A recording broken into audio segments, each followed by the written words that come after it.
What's up, you guys? Ninja Turtle here, and I'm back with another new custom. It's been a while, actually. I feel like it's been forever since I've made a new video and made new customs.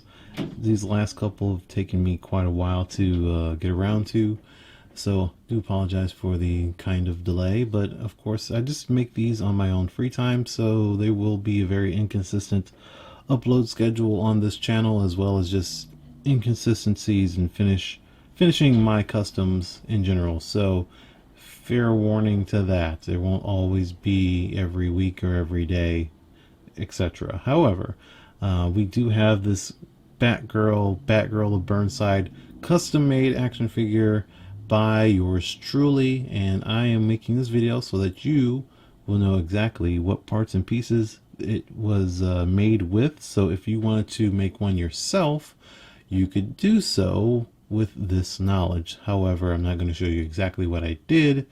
You'll have to make your own arrangements on how to paint and sand and etc., like I did on YouTube, watching other YouTubers that give those sorts of videos. So let's go ahead and start from the bottom to the top like we usually do. Okay, so on this bottom part, these shoes are specifically from the same body mold that is the X23, the X-Force, where she has those gothic boots like these.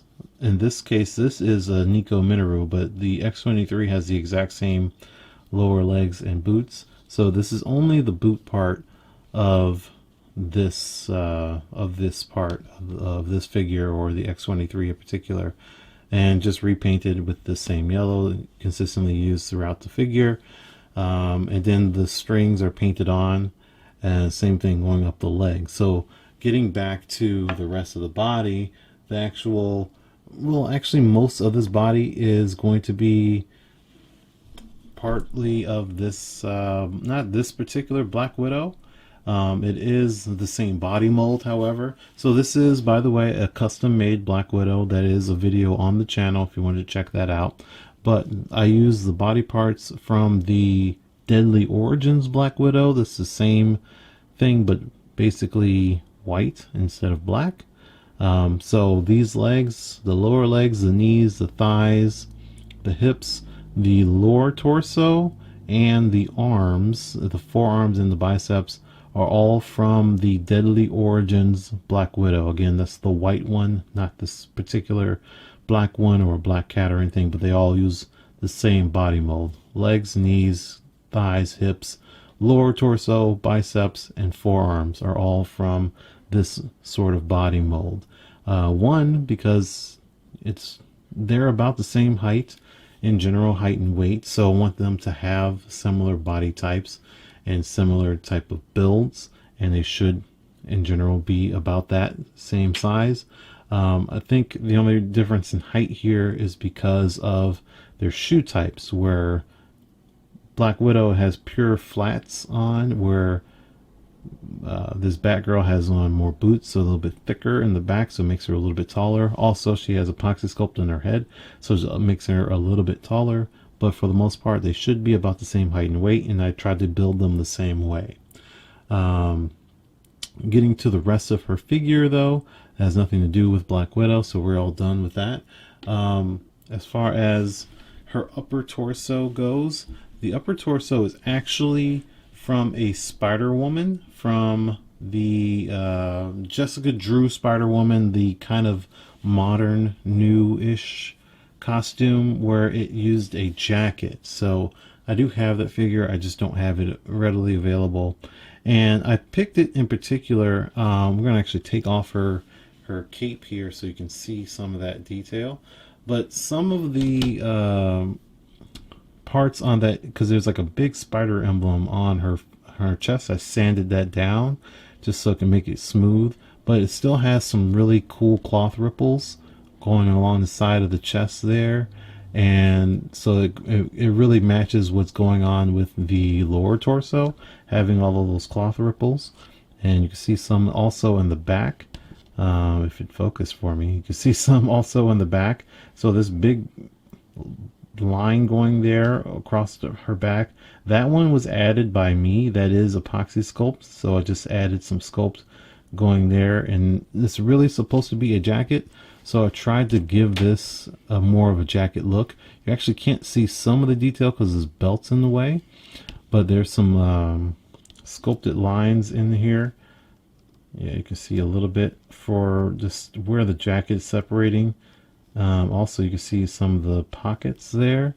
So this silver color here are supposed to be zippers, and then the pocket is the sculpted lines there. And then she has more sculpted lines. The bat is sculpted in there. Some more sculpted lines going through there to emulate, again, the zipper part of the jacket. And then there's the actual zipper there, that silver piece. Under her neck, you can see some more, like, whatever collar, the collar there. So that's all epoxy sculpted there. But again, this is just the Spider-Woman Jessica Drew upper torso, sanded down, paint removed, sanded down, and then sculpt on top of it for that detail.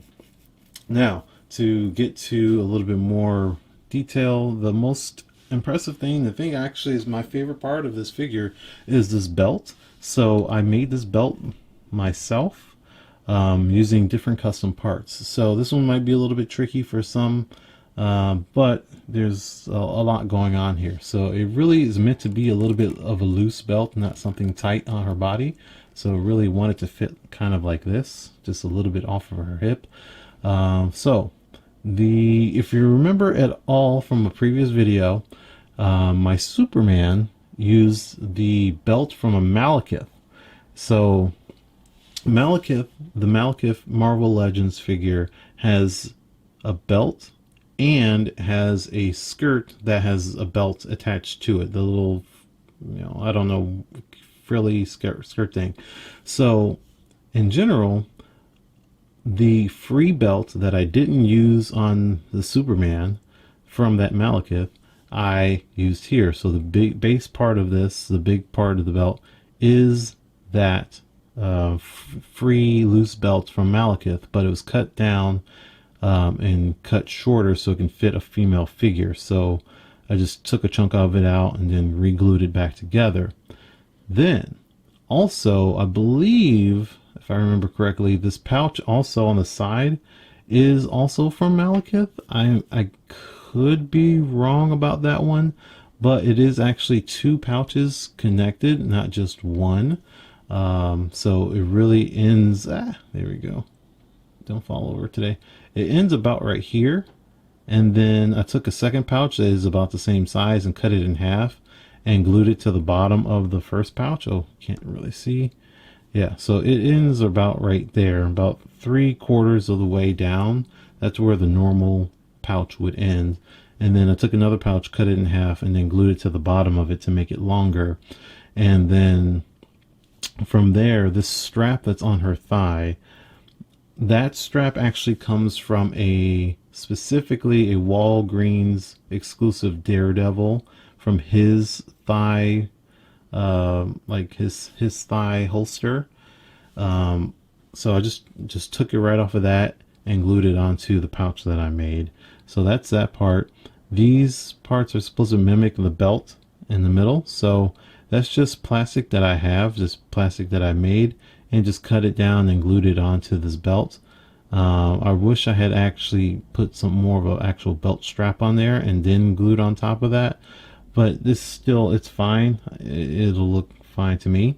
And then these two smaller pouches are actually thigh pouches that are from Marvel Legends figures, that I think they're from Lady Deadpool. So they normally would go on her thighs, and I just cut them to be a little slimmer. And then it's just the pouch part and not the actual thigh strap. But if you don't have, like, say, this Daredevil piece like that I use, you could use the thigh straps again from Lady Deadpool to make this. You just have to glue them all until they fit. Glue them all and make it long enough so they can fit. But then, again, these pouches are just from that Lady Deadpool. I cut them and made them a little slimmer, glued them onto the belt, and primed and painted it, and voila, here we are. So there's that. These cuffs on her wrists are from Dazzler, the 80s version of Dazzler, the retro wave Dazzler. They're just cuffs and painted. However, there are some slight modifications there. So you can see There's some like buttons on there. I also cut that out of just plastic that I made and just made them as circular as possible, glued them onto the cuff, and then prime painted, etc. Did that on both sides. There's also the sculpt here that I kind of messed the paint up on, but there is some sculpt here to emulate a zipper as well on her arms on both sides. As you can see there. The hands in particular, they're both weapon holding hands. It came from White Rabbit, and that's what she has. So the hands were white. It didn't have to prime that, but that's that. And up lastly is her head. So her head is, I got a few things going on. And that is the closest zoom that I got, I guess. So the actual head itself is the Songbird head. I believe that is the original Infinity War Build-A-Figure for Thanos. I believe she was a part of that wave, if I remember correctly. So yeah, Songbird. This is the Songbird head repainted, and this is original Songbird head. I do have an alternate head sculpt for Barbara without the cowl. I'll show you what that looks like shortly. But yeah, so it is just the Songbird head, and to remove the hair, add epoxy sculpt.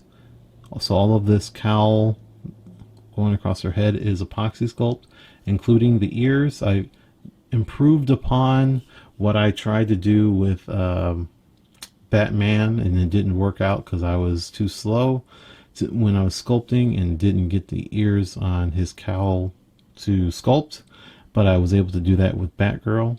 Now her hair is not the original hair that I intended on using, but this works out fine. So if you remember at all, I made a Jill Valentine figure, a custom Jill Valentine, and I said in the video, I cut the hair off a Walgreens exclusive Emma Frost and just cut it short and made the rest of the hair for Jill Valentine.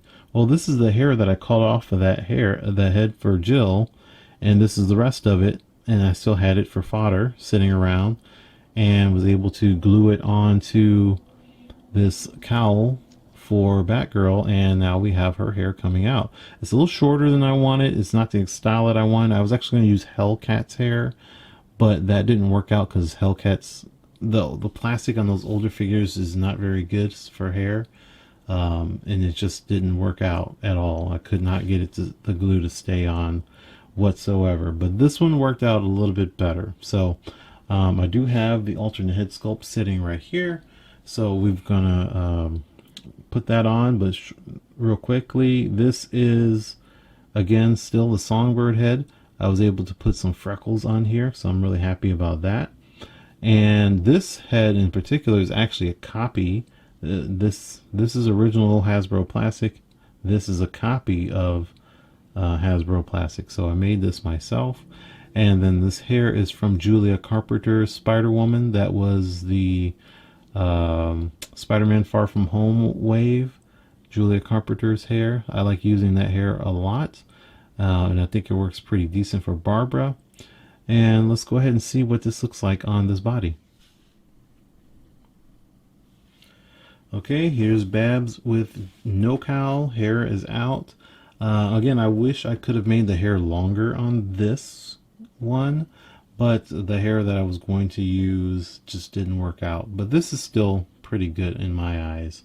But yeah, she's got her freckles, same flesh tone. I painted everything around the same time.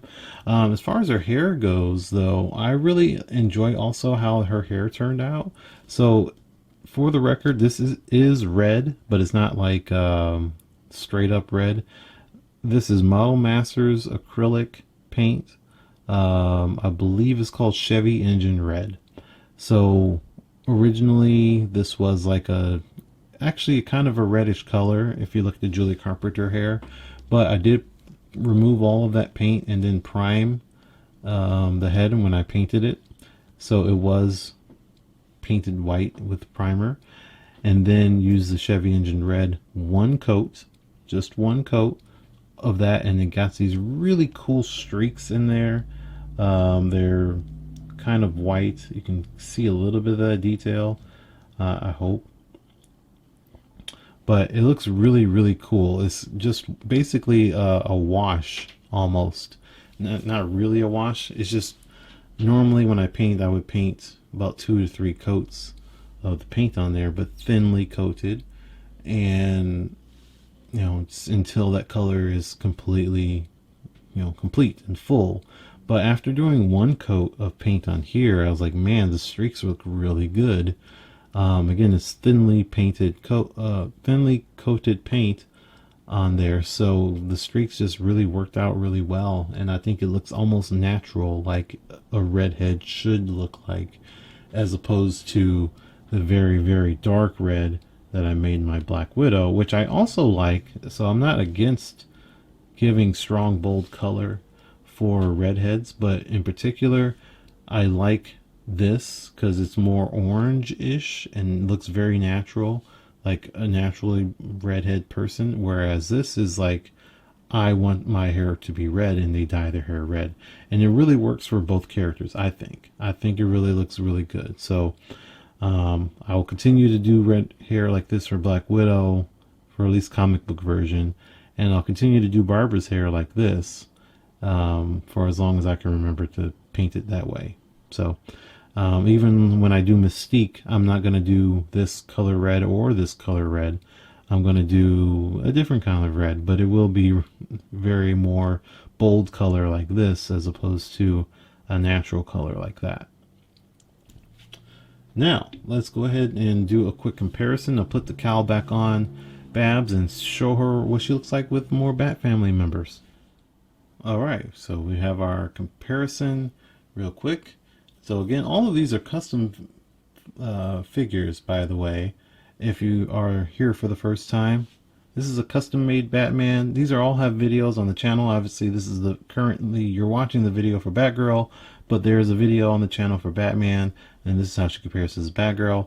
Also a video on the channel for Catwoman, and these are all of the Bat family members that I have, unless you don't consider Catwoman Bat family. I'm not sure if you do or not. I'm not much of a DC reader, so I wouldn't know if she's officially Bat family or not, but I consider her Bat family. So Catwoman's here, but these are all that I have right now, and I think I said this previously, probably the next Bat family member that I will make will be Nightwing.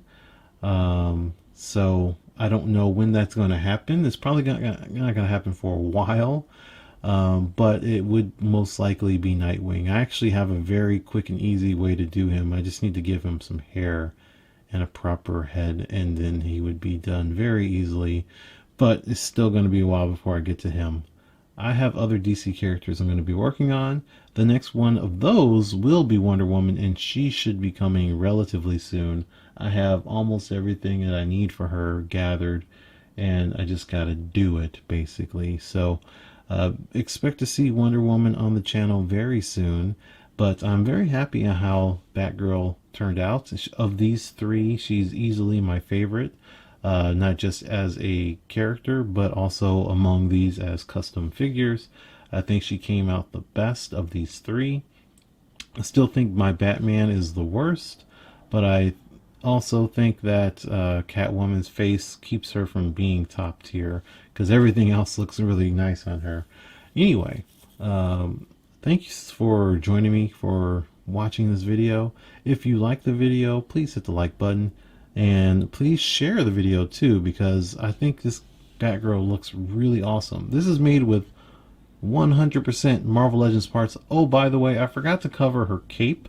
Her cape came from a Polaris, the green cape from Polaris, and it was cut so it can have the shape of Batgirl in the back there, and then again added my own plastic for those little notches on the top there that are painted yellow. But yeah, that's it. Thanks for watching. Subscribe to the channel if you want to see more custom videos, more custom Batman characters, more custom DC characters, more custom Marvels, more custom anime, and more custom video game characters. I just do everything.